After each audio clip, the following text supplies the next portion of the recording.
प्राचीन समय में ब्रह्मांड के सृजनकर्ता ब्रह्मा के पुत्रों में से एक थे प्रजापति दक्ष। वे बहुत शक्तिशाली, विद्वान और यज्ञ करने में निपुण माने जाते थे, लेकिन उनके स्वभाव में अहंकार भी बहुत था। उनकी पुत्री थी माता सती, जिनका विवाह योगेश्वर भगवान शिव से हुआ था। दक्ष को ये विवाह कभी भी पसंद नहीं आया।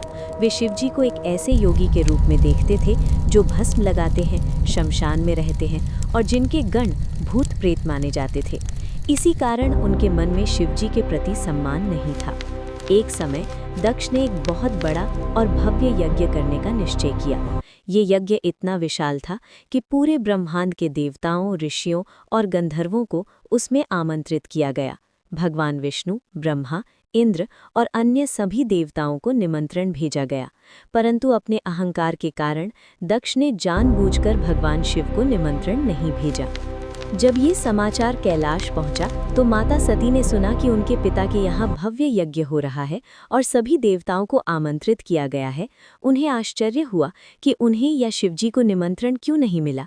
सती ने शिवजी से कहा, पिताजी के यहाँ इतना बड़ा यज्ञ हो रहा है, मुझे वहाँ जाना चाहिए, क्योंकि पुत्री का अपने पिता के घर जाने के लिए निमंत्रण की आवश्यकता नहीं होती।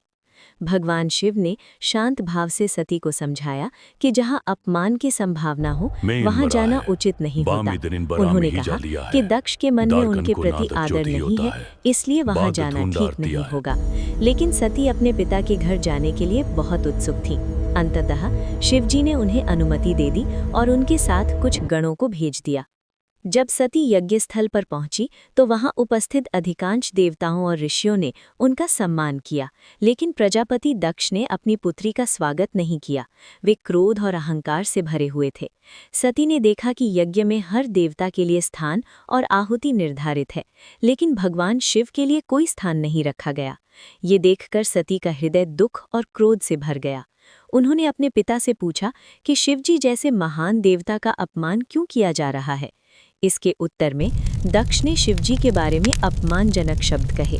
उन्होंने कहा कि शिव एक ऐसे योगी हैं जो शमशान में रहते हैं और जिनका कोई सामाजिक आचार नहीं है। अपने पति का ऐसा अपमान सुनकर सती का हृदय टूट गया। उन्होंने कहा कि जिन शिव का आप अपमान कर रहे हैं वे स्वयं ब्रह्मांड के महानतम देवों में से हैं। उन्होंने ये भी कहा कि जिस शरीर को उन्होंने दक्ष की पुत्री के रूप में प्राप्त किया है वो शरीर अब उन्हें स्वीकार नहीं है, क्योंकि उनके पिता ने उनके पति का अपमान किया है। अपमान और दुख से भरी हुई सती ने निश्चय किया कि वे इस शरीर का त्याग कर देंगी। उन्होंने ध्यान लगाया और यज्ञ की अग्नि में प्रवेश कर अपने प्राण त्याग दिए। इस घटना से यज्ञस्थल पर हाहाकार मच गया। जब ये समाचार कैलाश पहुंचा और भगवान शिव को पता चला कि उनकी प्रिय सती ने देह त्याग दी है तो वे अत्यंत क्रोधित और दुखी हो गए। उनके क्रोध से ब्रह्मांड कांप उठा। उन्होंने अपनी जटाओं को जोर से पृथ्वी पर पटका। उसी क्षण उनकी जटाओं से एक भयंकर योद्धा प्रकट हुआ जिसका नाम था वीरभद्र। वीरभद्र को शिवजी ने आदेश दिया कि वो दक्ष के यज्ञ को नष्ट कर दे और उसके अहंकार का अंत कर दे। वीरभद्र और शिव के गण यज्ञस्थल पर पहुंचे और वहां भयंकर युद्ध शुरू हो गया। देवताओं और ऋषियों में भय फैल गया। वीरभद्र ने यज्ञ को तहस नहस कर दिया और अंत में प्रजापति दक्ष का सिर काट दिया। कुछ समय बाद देवताओं और ब्रह्मा ने भगवान शिव को शांत करने की प्रार्थना की। उन्होंने कहा कि क्रोध से संसार का संतुलन बिगड़ जाएगा। तब शिवजी का क्रोध धीरे धीरे शांत हुआ। उन्होंने दक्ष को जीवन देने का निर्णय लिया, लेकिन उसका सिर नहीं मिल पाया। तब एक बकरे का सिर उसके धड़ से जोड़ दिया गया और उसे पुनः जीवित कर दिया गया। दक्ष को अपनी गलती का एहसास हुआ और उसने शिवजी से क्षमा मांगी। इसके बाद भगवान शिव अत्यंत दुखी हो गए। वे सती के जले हुए शरीर को अपने कंधों पर उठाकर पूरे ब्रह्मांड में घूमने लगे। उनका शोक इतना गहरा था कि सृष्टि का संतुलन बिगड़ने लगा। तब देवताओं ने भगवान विष्णु से प्रार्थना की कि वे इस स्थिति को संभालें। भगवान विष्णु ने अपने दिव्य अस्त्र सुदर्शन चक्र का उपयोग किया। उन्होंने सती के शरीर को अनेक टुकड़ों में विभाजित कर दिया ताकि शिवजी का मोह समाप्त हो सके। जहाँ जहाँ सती के अंग पृथ्वी पर गिरे वहाँ वहाँ पवित्र शक्ति पीठों की स्थापना हुई।